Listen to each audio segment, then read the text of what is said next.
So si Attorney Panelo yung nagsabi na biggest spreader of fake news yun. spreader ng fake news.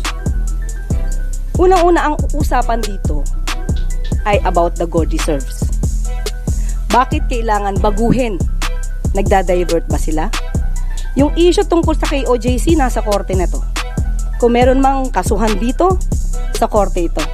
Ang pinag-uusapan natin dito, yung sinabi ni dating Pangulong Duterte patungkol sa gold reserves na walang anumang basihan. Good afternoon po, Attorney. Sa Mandawi rin po sinabi po ni former President Duterte na bumalik na po yung droga sa Davao, Cebu, and Manila. Marami na ring mga tambay ang na-hold up at mga nasasaksak. May action po dito. Davao, including Davao City? Oh, okay. Kung Davao City pinag-uusapan natin, sino ba ang mayor ng Davao City? Hindi ba yung anak niya? Si Mayor Baste Duterte. So, ang ibig bang sabihin nun, napaka-inefficient ng anak niya? Again, ulitin natin, nasaan ang data patungkol rito?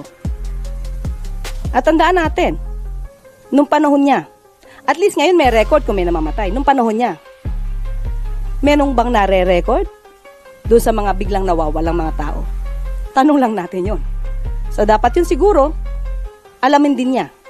Pero as of now, sabi nga natin, anak niya ang namumuno sa Davao City. Bakit ganun ang kanyang lungsod?